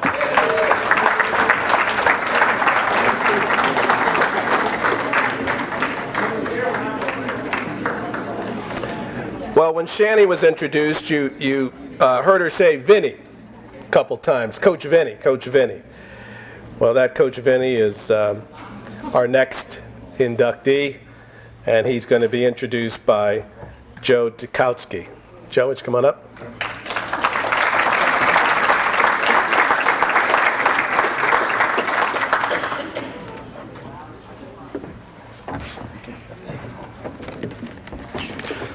I hear the music starting out in the hall, so that must mean it's going a little bit later. I've known Vinny for approximately 25 years, mostly through my association with him as one of the coaches in our Connecticut Starters AAU Girls Basketball Club, of which I'm one of the directors. When Vinny first asked me to introduce him tonight, I was truly humbled, and immediately I tried to think of something that could honor him properly. My first thought was maybe I would do an impression of Vinny arguing a referee's call. You all know that one where Vinny does a mad sprint down the sideline, then clutches his head in frustration as he dramatically slides to the finish. But I didn't want to do any damage to any of the pictures here, so I held off on that. So I'll leave that to your imagination and memories of Vinny. I think Vinny's greatest traits are his loyalty to family and friends. Most importantly, his dad, his wife Michelle, and his daughter Maddie. His daughter unfortunately couldn't attend tonight, but she's only 3. Rumor has it that Vinny asked her to stay home and start breaking down some game film of upcoming opponents. So I don't know if that's true or not. But it's also Vinny's loyalty to the game of basketball that has impressed me. He's constantly learning new drills, new offensive sets, and just as importantly, new ways to communicate with his players. And after coaching for 25 or 30 years, that doesn't happen often. Rather than being one of those coaches that always talks about how much better it used to be 20 years ago, Vinny simply tries to figure out the best way to coach today's high school athletes and does a great job of it. Looking around tonight and listening to the stories, I'm not from Windsor, I have no connections to the high school or the area, but the stories of your past athletic successes are pretty incredible. And really none more so than Vinny's state championship team with all those amazing players, many of who are here tonight. And also, I'm sure he will mention that a couple of his assistants who are also here, Tim Hogan and AJ Calabro, who are also longtime friends of mine. I'd also like to congratulate one of tonight's inductees in particular, Cindy Young, who was up here earlier, who I was the one I coached her when she was 11 years old. I was 15 at the time, so it was, but her speech was absolutely floored me. That was pretty amazing. So once again, I'd like to thank all tonight's inductees, but especially my dear friend, Hall of Fame inductee, Vinny Sanfrani.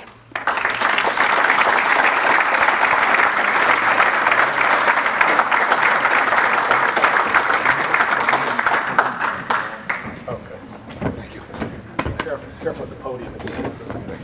It's probably sweat. Good evening. And actually,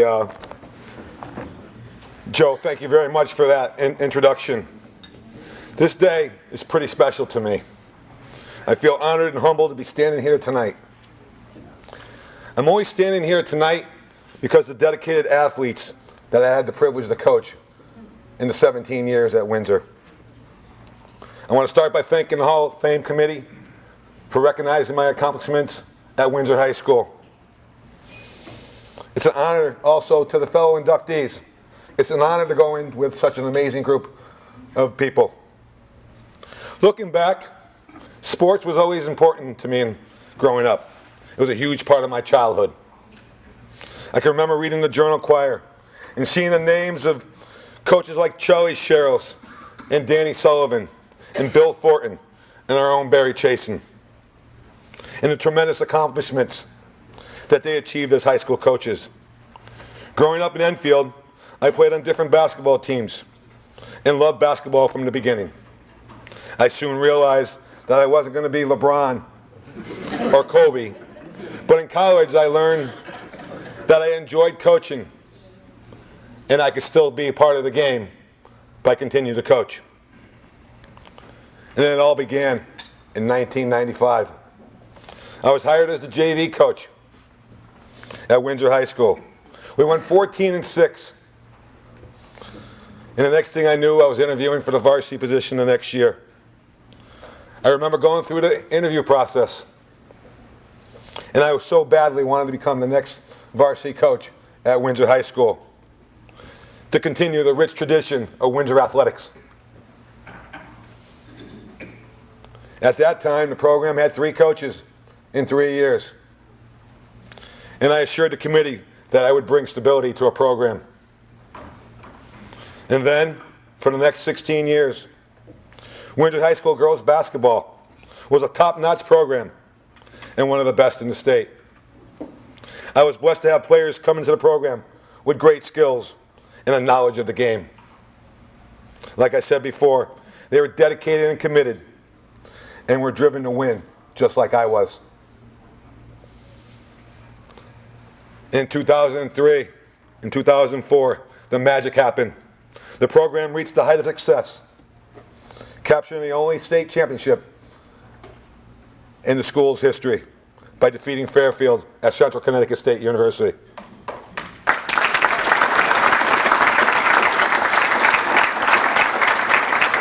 None of that would have been possible if it wasn't for the people that I'm extremely grateful for and thankful. They have been supportive, loyal, dedicated, and the main reason I stand here before you tonight. First, I want to say a big thank you to former athletic director Judy Saxton, who took a chance on a 28-year-old coach with no varsity experience, but took the word that he would stick with the girls' basketball program at Windsor High School.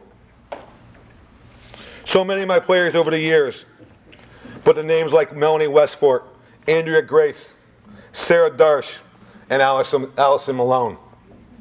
They were the players on my very first team and laid the foundation for the many years of success the program had. Athletic directors, Ken Parsiak, Charlie Vola, Dave Johnson, and Steve Risser, for giving me the support that I needed when I needed it. To Tim Hogan and AJ Calabro. AJ's been with me for the past 20 years. You're the best stat man and team media hype man around. Tim, for the 11 years that you were at Windsor High School, your dedication and loyalty was genuine. The good times that the three of us had, on and off the court, are truly some of my best memories. Barry Chasen, for not only coaching advice, but more importantly, for showing me the life lessons that come through sports. The talks that we had, whether it was in the hallway, the lunchroom, or the gym. Thank you. And Joe, the gentleman that just introduced me. Yeah, we've known Joe for 25 years. He's more than a friend. He's like a brother. We actually call him Uncle Joe. Thank you for giving me the opportunity, even more basketball with the starters over the 18 years that I coached with them. I may have retired a few years ago from AAU, but don't count me out. But do me a favor and don't tell Michelle. Very importantly, my father and my stepmom, for being my biggest fans at games. My dad still thinks the reason I got the job is that he's a 1961 graduate of Windsor High School. But seriously, he's at every single game that he can be at, and then calls me quickly after the game to talk about it. And lastly, to my wife, Michelle, you have been my #1 supporter. You know how much coaching means to me, and you have sacrificed over and over for me to do what I love. Thank you times a million for being so understanding of all these years. I wouldn't be able to do it without you behind me. And to wrap this up, tonight has brought some of the best memories back to me. Seeing parents and players and spending these 3 or 4 hours tonight together. Thank you very much to the Hall for nominating me and the other inductees as well. It means so much to me to be part of the Hall of Fame class of 2018. Thank you.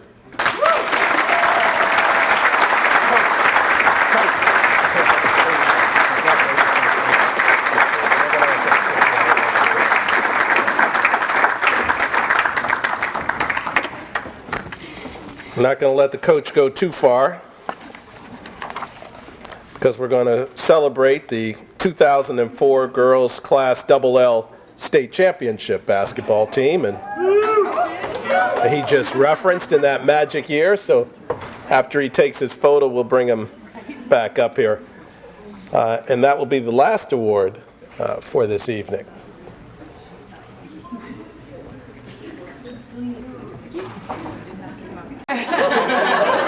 That's 860.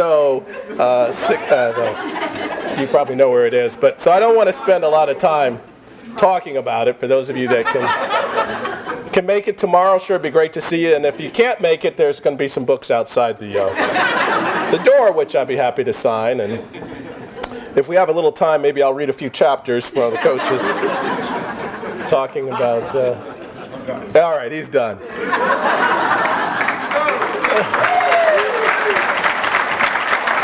So here he is, Coach Venny, to talk about that special 2004 Girls Class LL State Championship team.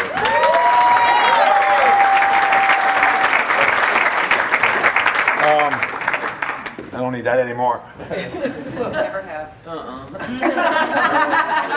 Outside of meeting my wife and the birth of my child, the 2004 girls basketball team holds a lot of memories for me, okay?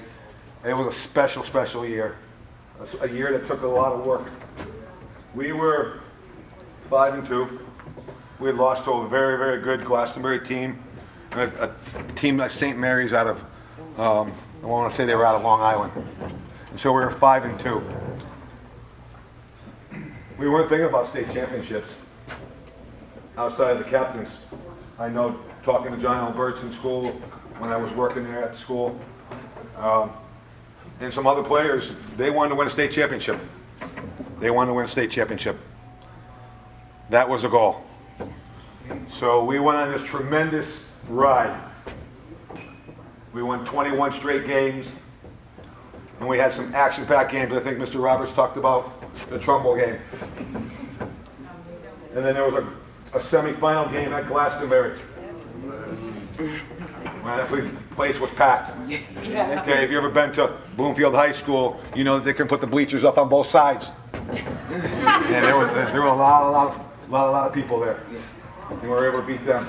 And then we were fortunate enough to be able to go to Central Connecticut State University. This is before the Mohegan Sun put their name on the CIAC tournament. But you know what? It was just as special. It was a 2 o'clock game. I remember it vividly. A special bunch of girls, 15, and you see their picture on the plaques that they received. And we beat a pretty good Fairfield team. And it was special. It was a special, special day. Something that these young ladies that are here, I believe there's 9 of them here tonight, will never forget. We all got rings. We got jackets. We got accolades from the Board of Education, proclamations. You name it, we got it. And they were good. You know, Joe talked about me changing. There's one thing this group of young ladies was about, was they were the most competitive team I've ever had in 25 years of coaching.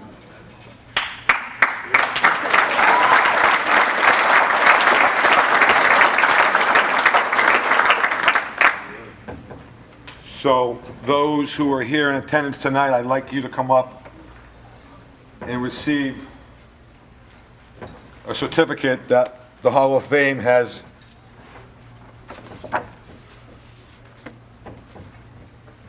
says Hall of Fame, class of 2008. Congratulations, Sierra Baker.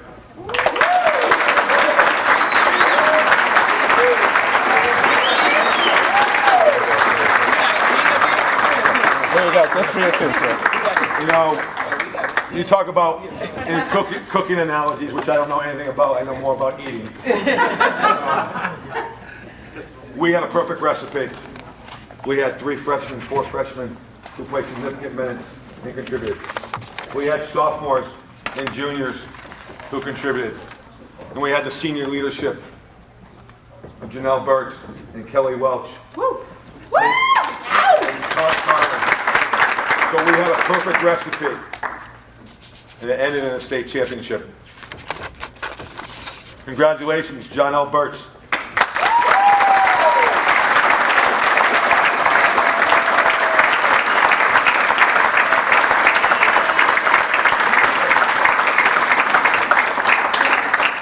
I'd like you ladies to stay up here so we can take a nice picture at the end of the night.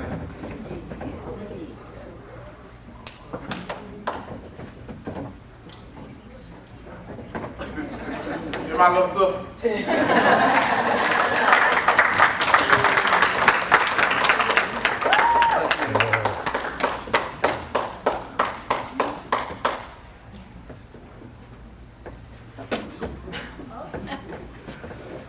Shawnee Gray.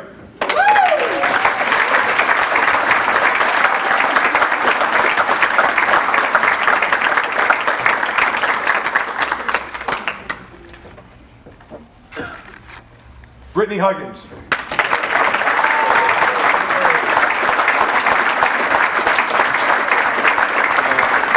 One of the things you may or may not know about Brittany, Brittany is now the head varsity girls coach at Hall High School. And nothing makes me prouder than former players going to the coaching ranks and come back and kick my ass. I think she beat us by like 40 last year, so and she's going to be just as good this year. But she does a great job over there at Hall High School. Elizabeth Plant.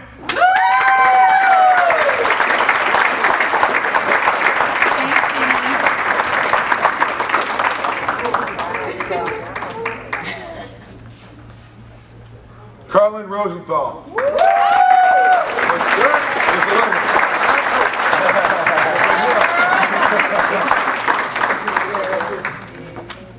Paige Schneider.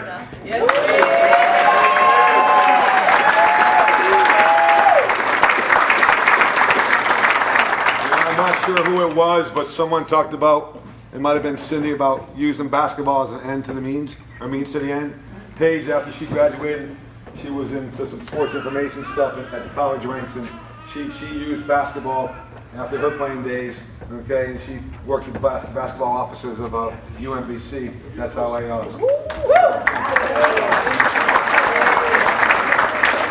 Jesse Toledo.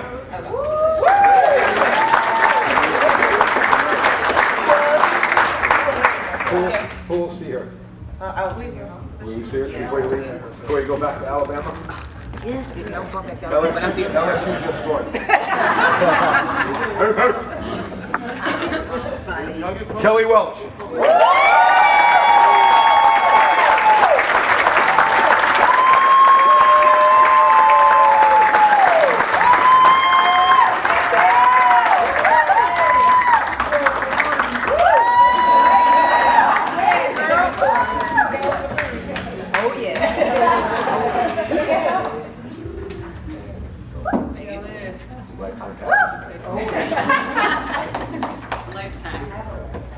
And the last two, AJ Calabro and Tim Hogan.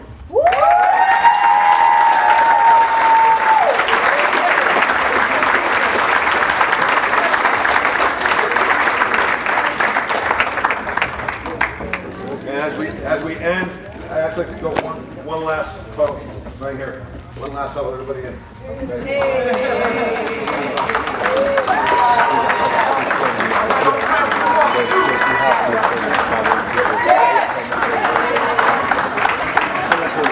Yes. Thank you very much. Can you give this to Tom? There's one extra.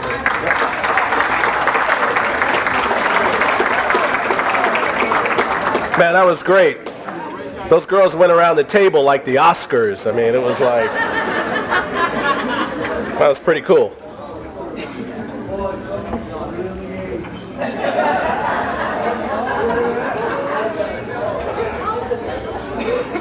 We'll let them take their photos. I think TV left something up here about where you can. Do you want to do I'll that? mention it, sure. Yeah. And thank them for televising. Sure. So while we have some dead time, now this one's actually real business. The event's being televised on Win TV, and we want to thank them for being here tonight, televising it.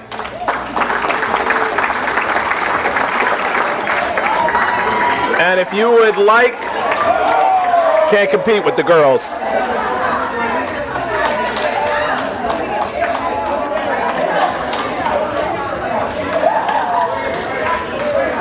So Win TV is available if you'd like to purchase it and see the broadcast of the entire event. And it is available on win-tv.org. That's win-tv.org. And you can see tonight's event and a rehash of all of my bad jokes. So make sure you purchase that. Well, that's about a wrap for us tonight. I want to thank everyone for coming. Before we leave, I want to throw this to our esteemed athletic director, Steve Risser.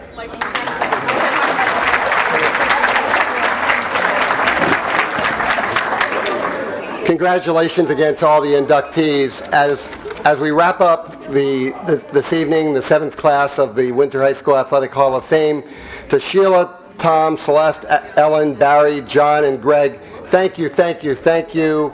Ladies and gentlemen, a huge round of applause for the Hall of Fame committee, please.